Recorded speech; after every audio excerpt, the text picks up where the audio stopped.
Carroll, bringing it forward. Thompson's making the run. Carroll hangs on to it though. Still Davy Carroll. Could go all the way here. Oh, what a goal!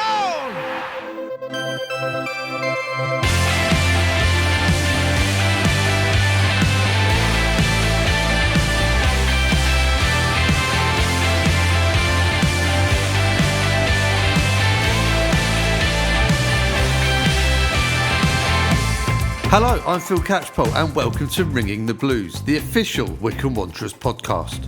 On this episode, Stocko talks about life on and off the pitch, including wiring up a teammate's electrics. Find out how you could win the match ball from the playoff final in 2020, signed by the Wycombe team, and also raise money for the Thames Valley Air Ambulance at the same time.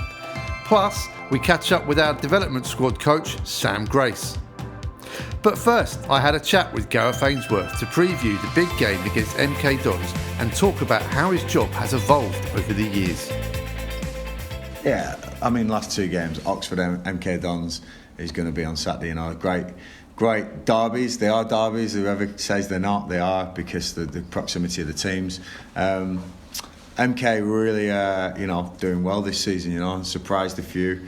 Liam Manning is a great manager, proving to be very tactically astute and has a style of football that he sticks to. Looking forward to this one. It's always a spicy one, like you say. David Wheeler added to that in the last home game. An ex-MK Dons player scoring in injury time in front of the terraced end there. Brilliant scenes of our promotion season that was. And Anthony Stewart getting a red card that was rescinded a couple of days later up at MK this season. Which the penalty was the difference between the teams. So there's always a real competitiveness in this game, and I'm telling the lads, I'm making the lads well aware of that, because they need to know. They need to know now at this stage of the season that the games come thick and fast, and before you know it, you're looking at how many you've got left and scraping for points, and can we get enough? I don't want to be that. I want to make sure we keep consistent, keep plugging away and keep driving this train forward, because they've achieved great things already this season. To be fourth in the league, 2 points off top at the end of January. Seriously, if you're a Wycombe fan, you tell me you wouldn't have taken that. I know that I would have, and all my staff would have. With the names in this league, it's brilliant. And to be talking of Wycombe Wanderers at the top end of League One, flirting with the Championship, not fluky, not that season where we went off like a train and it was a little bit, wow, what's happening? This is deserved, this is earned, and this is a squad that can achieve. So to be talking like that now, I am so proud, because 7, 8, 9 years ago, Phil, I was talking to you when we were scrapping for survival and scrapping against League Two teams that we were struggling against. Really, really proud I am, honestly, and if we can achieve this year, it will be together, all of us, the fans, the players, the staff, yourselves. It's been a good season so far, but we have not done anything, and we've got to work even harder now for these last, few games, well, not few, teams, 18, 19 games, to go, right, let's now get as many points on the board as we can and see if anyone else can match that. So MK Dons geographically close, but their win on Tuesday night, a 95th minute winner, brings them very close to Wycombe in the table. In fact, if they were to win at Adams Park, they would overtake Wycombe Wanderers. Does that add to the pressure and the motivation to this game? It'll be mentioned in their team talk. I'm pretty sure of that. My boys will be playing just for the 3 points. There'll be no, you've got to worry about this, they'll go above us if they beat us. I don't manage like that, We will be where we are after 46 games. Number 28, number 29. I don't know where we are actually. We're around there somewhere. Doesn't count. It doesn't matter where you're after that. The pandemic year, obviously, people will be laughing at this, going, "Oh, you got your points per game thing after that." That's not going to happen again. This is thankfully it looks like the pandemic's all calming down and we're coming out the other side well. So this season's going to last, and 46 games. That's where we need to look at the table. So it's not about this one, but everyone else around us will be building it up. There'll be people who work with MK Dons fans. There'll be people who don't agree with how they came to be. There'll be people who are MK fans who used to be Wycombe fans. There'll be all sorts, and we've got David Wheeler in the middle of it all. So it's a real, it's a real tasty fixture and a good one. You want after a defeat. I thought the lads did okay, but we just fell short on a couple of things. I've got to pick them up this week. I've got to point those out, but then go quickly into this. It's a great game to have. It's a real excited one. It's going to be packed out. It's going to be a great stadium and a great support as always. And I don't need to get them up for this one. It's just getting the strategy right, getting the team selection right, which is tough by the way, with a lot of them coming back, and seeing what we can do against MK. You said about you'd have taken being fourth in this position at the start of the season. Do you have like a milestones that you expect to have reached by a certain point in the calendar? We have milestones. There's no expectation. It's just a guide for us to know where we are and how we're doing compared to other seasons. Myself and Dobbo and the staff, we keep records of all the seasons gone by, and we judge and we. We're not setting targets for the players, because if you don't reach those targets, that can be a dangerous place. So it's almost a running sort of tally of where we are and what we need to do. And as a staff, rather than the players, we don't really put pressure on the players. The players out there, they've got enough pressure to get their touch right, their passes right, their shots right, and their defending right. That's what they've got to do. That's the pressure I want off them, to get all that right. Points will look after themselves. They really will. Performances will get that. And even as a player, I never really thought, right, if we win those 4, we can get 12 points, and if we draw that one, we can. You can't work it like that. It's such a tough thing to do. Just concentrate on game by game. Cliche, sorry, but that's what we're going to do. The club's had a development game this week as well. What did you take from that? Brilliant.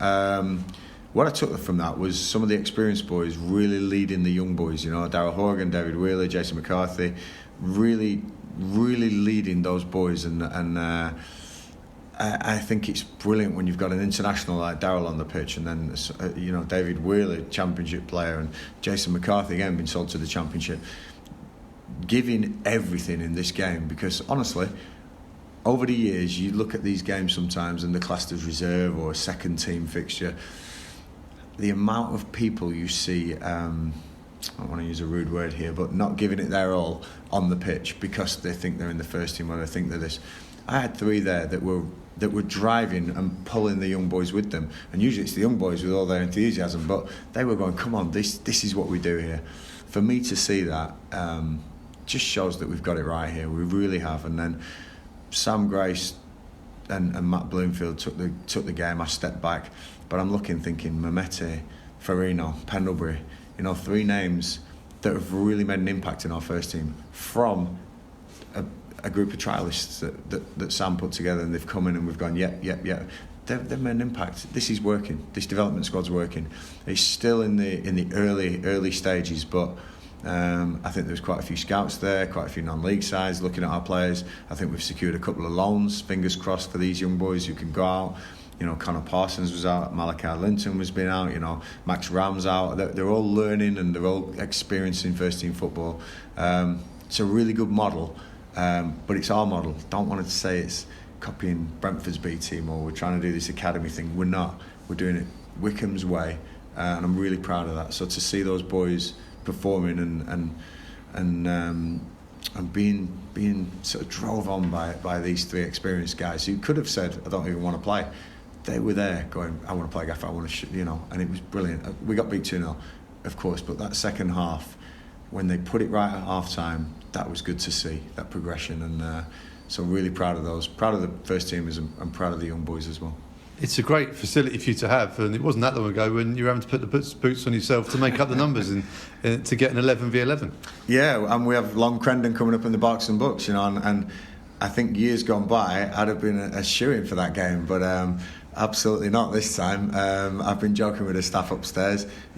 We do struggle for numbers for games sometimes, and if we have these players out on loan, wow, we may, but it won't be me, believe me. It will be someone else. But no, we're really good with the numbers now that we have. We can do 11v11s in training. That was one of the big reasons for it. We can have these games, these development games. We actually can, when we play these development games, we've got an eye on the other teams as well, for players coming through. We have a database upstairs of players and potential signings, potential loans, and so we're seeing a lot of players out there, which is great. The boys have done really well, the development squad and Sam.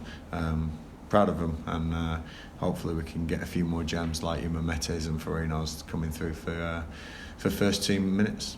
I'm guessing your day-to-day job description is pretty unrecognisable from when you first started doing this job. Absolutely, I'm a football manager now, believe me. Back at the start, I wasn't ready. We know that. I've said this out in the press. I wasn't ready at all, and I didn't know what it entailed. And I got by, and I was so lucky, And Torquay will always be my best mom in football management, because it went right. There's something clicked in that head and went right. If you want to do this, you owe it to everybody at this football club to do it right and to do it properly. And that's going to take a hell of a lot of work. And does it get easier? I don't think it gets easier, but it's I'm a lot more in control than ever was, and the experience counts. And experience counts in anything. But those early days will never be forgotten. Yeah, we had some good times. We had some fun games and some great wins. And Torquay, like I say, what a magnificent achievement that was. And I can't thank everyone enough for getting through that. But back to the start of the conversation, where we are now is just phenomenal. And I worked so hard, you lot have just come in this room this morning. We're going through strategy for Saturday already, and Josh Hart, in at 8 o'clock, we're looking at MK's game from Tuesday, and the guys upstairs are working really hard on what their jobs are for Saturday. So it runs well.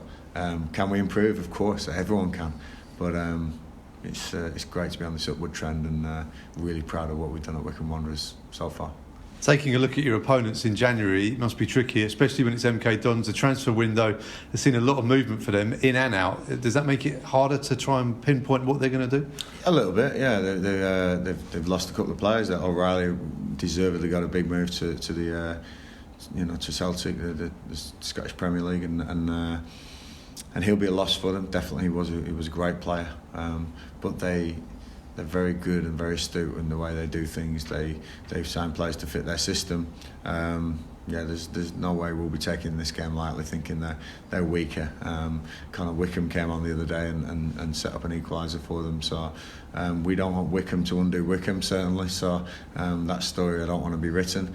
So we're going to have to really work hard on negating what MK Dons do, but also imposing Wycombe Wanderers game, which we've done so many times this season. The boys are fit. The boys are really good. We've got back from injury. We've got feedback from injury, which is really important as well. Looking forward to this one, definitely. It's one game at a time, like I say, but when you get there on Derby Day, there's always that extra buzz, and the boys will be well up for this one. Can't wait for it, and hoping to put last week's defeat to bed.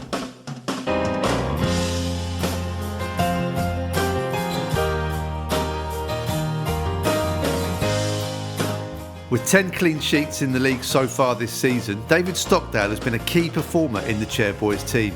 I caught up with Stocko whilst he took a break from training and updating his website.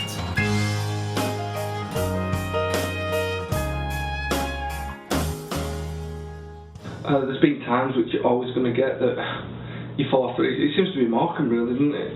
Your 4-3s, your 3-2s, these are the ones that we're trying to cut out. But if you look at it overall, I don't know how many clean sheets we've got, but I'd say that we're up there, and especially at home with the results we've been getting, it is literally our house. Fans can see you're a fiercely competitive individual. The game against MK Dons has got some real spice on this one. They won on Tuesday night, so if they were to win at Adams Park, they would overtake Wycombe in the table. Does that add to the edge of this game? Not for me personally, because I want to win every game like it's my last game. Even in training, as the gaffer will tell you, I'll argue with the gaffer for 20 minutes that a goal wasn't a goal, and I might be losing 2-1, and he's like, what are you doing? I said, because I want to win everything. So again, cliches, you want to win every game. Yes, we know the importance of the MK Dons game, but for us the focus is putting Morecambe right for a start, and whoever was coming after Morecambe was going to have a good go at, so just so happens to be MK Dons. Now, away from the game, your website has created a bit of interest in the last week or two. What's that about? Yeah, it's been up for quite a while, and it's more like a visual CV. Been great crack on Twitter, as you know. If Ricky Gervais fancies to follow back, he can follow back, and I can compare. But no, it's great. Like a bit of traction, and people pick on it. The reports were very tongue-in-cheek and not great as in looking, but for me, they don't know who I am. They don't know that I like that kind of thing, and it's been brilliant for me. I've really enjoyed different photos fans have been doing, the different things, and you never know, a clean sheet on Saturday might be a dance, a Brent dance. Well, I look forward to seeing that, but as someone new to the media team, any advice on how to go viral on social media, David? Yeah, make yourself a website and make sure someone picks up on it. I wonder who you could do, Phil. Alan Partridge, yeah. Oh, I'd love that. Yeah. Do a Phil Partridge page. There you go. Triple P. But to bring it back to a serious matter, I mean, you're mid-30s now. Is this website almost sort of you paving the foundations for what happens after you have to stop playing? Yeah, well, I've built those foundations and I'm up and running. And no matter what the website looks like, I'm not as successful as what people might think, or I'm no flipping Bill Gates or anything. So let's not get that. I think it was more aimed at that. Like here, the lads who need any advice on moving forward in their career or need anything, they know that I've started a successful business and can maybe help out. I'm a qualified electrician, so I've done that course. I've done different businesses, and that's what it's all about. So it's been good because other footballers have been able to approach me and say, I didn't know you'd done that, how do you go about it? And it's kind of like a mentoring thing, and I'd love to do something like that I do it with a couple of young lads, not mentoring, but they come to me quite a lot and ask me opinions on maybe money matters or what I think they should do and ways forward, and just basically like trying to, it's hard to say educate, because I keep saying to them, you have to make your own mistakes, but you have to learn from them, and it's nice to have the advice so you know when you've made a mistake, yeah, there it is, I can see it. But I enjoy that. I enjoy people thriving. I enjoy people doing well, and there's a lot of people that struggle with that in life. And if I can help someone get where they want to be, that improves me, and giving without taking back is a big thing. So believe in karma and good things come back. So David Stocko, footballer, entrepreneur, philanthropist, businessman, and I didn't see Electrician on your website. You missed a trick there. Yeah, well, look, that might be a new website, so keep your eyes peeled, like Brent Electronics or something like that. It sounds it's got a ring to it.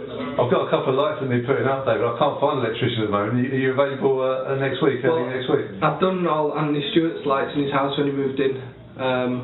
So little things like that I enjoy. He goes, can you come do this? I was like, yeah. So I put a few lights in for him and got him sorted in his new home. So again, just something giving back and enjoying. I get to spend extra time with my defender, who's doing shuttles around the kitchen.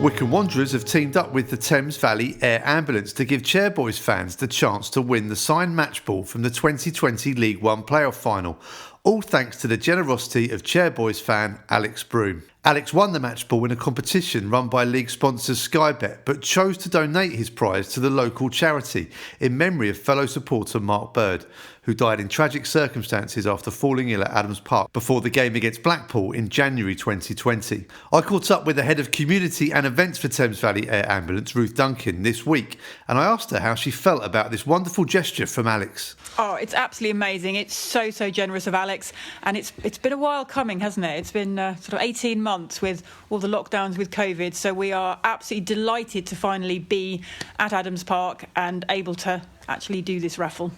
And the reason this has come about is the air ambulance had to land at Adams Park before a game pre-pandemic, so a lot of people would have seen that. But tell us a bit more about the work of Thames Valley Air Ambulance. So we are your local air ambulance. We cover Berkshire, Buckinghamshire and Oxfordshire. and it is an emergency critical care service. It is amazing what the girls and gals on the helicopter and on the critical care response vehicles do. And what they're basically doing is they're coming out giving the best chance when the worst happens.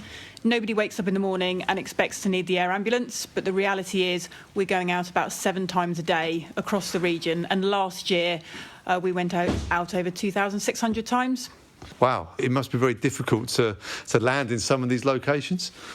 Absolutely. We have to follow Civil Aviation Authority rules and regulations. So for landing during daylight hours, you have to have the size of 2 tennis courts, and at night it doubles, so it's the size of 4 tennis courts. Our pilots are incredibly skilled. They can, I'm sure, probably land in much smaller areas, but that is the rules and regulations we have to apply by. And in terms of raising money then, the money that's going to be raised by this ball, where does that go? We, like so many charities, have been severely hit by all the COVID restrictions.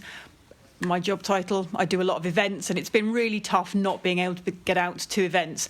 So actually something like this, raising awareness of the work that we do, raising awareness of the fact that we are actually a charity and we couldn't do anything that we do without the community really getting behind us, is fabulous. So basically the donations from today, really exciting thing is that someone could actually walk away with the signed ball, but the donations will help the air ambulance carry on with its life-saving work. And how long have you guys been up and running? Oh gosh, we've been going for over 20 years now, which is quite young in the charity world. But during that time, we've just made such a difference to so many people's lives. And those lives of the people we've touched, even if their loved ones, sadly, haven't actually made it, they will know that they had the best chance. So priceless work, but a small donation will go a really long way. Just like Tesco says, every little helps. Going back to the match ball then, it's a fantastic prize to have. How can people enter this draw? So we will be selling tickets on the day. So if people want to come and see the Thames Valley Air Ambulance representatives, make a donation of £2 for a ticket and they get a chance to enter, or they can enter by text message. And so text message donation, if they text WWTVAA to 70215. So £2 to enter, and can you enter as many times as you like? You can enter as many times as you like, and it is a voluntary donation to enter, and we will be then choosing a very lucky winner just after half-time. What a piece of history for a Wycombe fan to own as well. Absolutely. I think it would be amazing. I'm sure it will take pride of place in whoever's home actually wins it. Well, it's lovely to meet you and keep up the fantastic work. Brilliant. Thank you very much. The raffle for this tremendous prize opens tonight at 1 minute past midnight and will close 5 minutes into half-time in the game against MK Dons. To enter via SMS, send the word WWTVAA to 70215. You'll receive a prompt to reply 1 to enter once and donate £2, 5 to enter 5 times and donate £10, or 10 to enter 10 times and donate £20. If you're coming to the game tomorrow, you'll be able to buy physical raffle tickets for a suggested donation of £2 from the Thames Valley Air Ambulance stand in the car park. Cash and card payments will both be available. Good luck, you may win a piece of Chairboys history.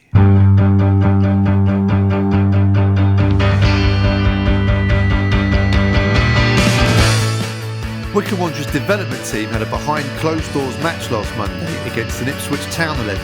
I had a chat with coach Sam Grace about the game and the latest on the club's work in this area. Yeah, it was a really competitive game actually for us. Ipswich had a couple of players that have been training with the first team as well. So that was really good from the start. It matched the physicality and intensity which we're looking for from these games. Probably quite an even first half, I'd say, with them taking the chances. A couple of moments where we didn't quite defend the levels that we'd like to. Second half, though, I think we really stepped on them, and we just missing that final pass around the box, that bit of awareness, that bit of quality to get us our goal. But actually, in terms of you're looking at individuals, and that's always what it's about. How are they progressing in terms of the areas we've identified for them? Also looking at fitness, because the nature of these development group players, often there's a greater training load than there is playing load. To see them pressing and really putting it to Ipswich for that whole time, I think bodes well for the upcoming game in the Berks and Bucks. And the makeup of the starting 11, it's development players, and you've also got matched players from the first team squad as well.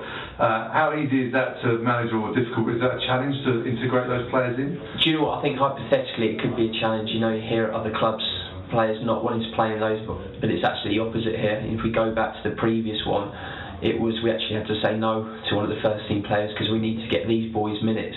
And the fact that they're so keen to play them says, I think, a lot about their character, and it makes such a difference, you know, in terms of their voices that are listened to. They've got that experience, and they really help these younger players through those moments and recognising what's required. And an opportunity for Gareth Ainsworth to watch a game, a bit like we do, sort of higher up in the stand and not having that sort of communication element to the game. What's it like having him sort of overlooking it?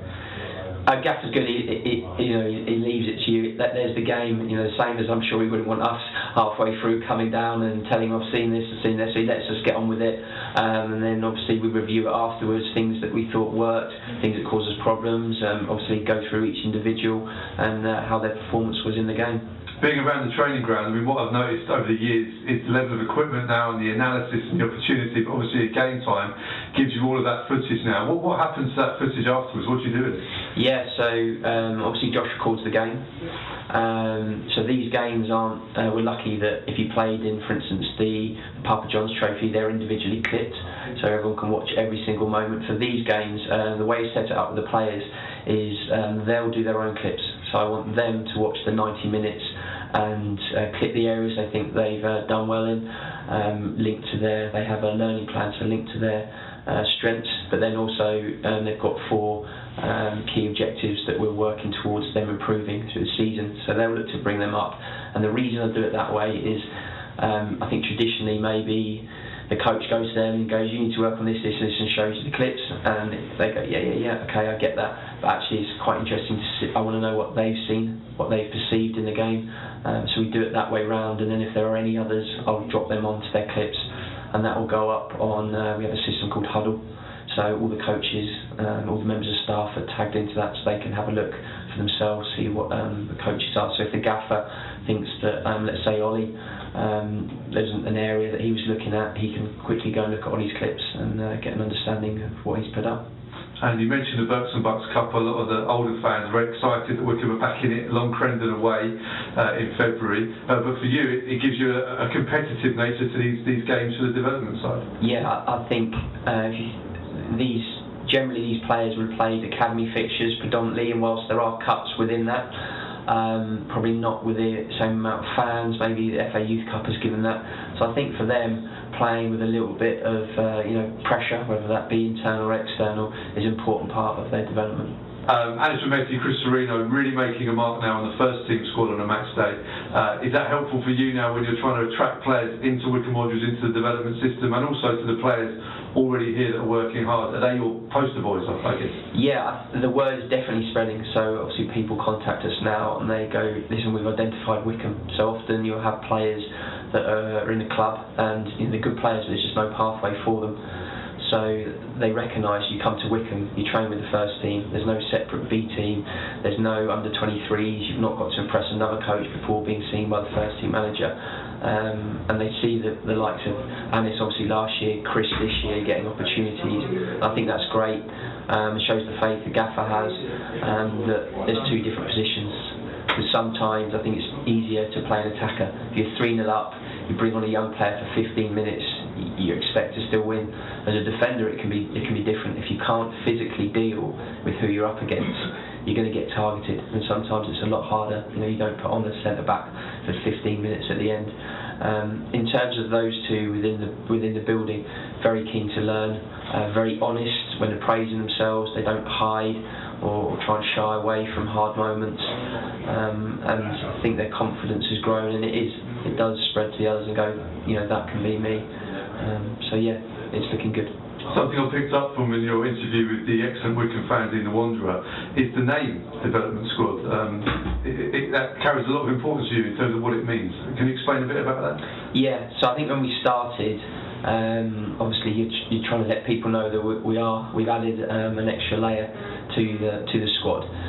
So I think we naturally fell into B team, but with the way it developed over the season, we didn't want to sign players to put on a fixture. We didn't want 18 players with 14 there just so we can get on a fixture on each week. So as it progressed, and we said we're going to go small, they're going to train with the first team, and that will speed up their development.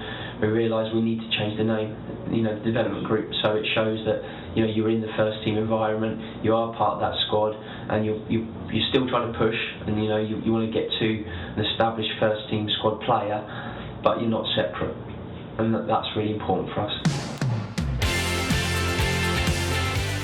Right, that's your lot for this episode. Apologies for the audio on some of the interviews being a bit tinny. New mics are required to combat the social distancing at the training ground. Don't worry, we'll be sounding tip-top again very soon. Hopefully see you at Adams Park or hear from you following the game from elsewhere tomorrow. Come on, you Blues.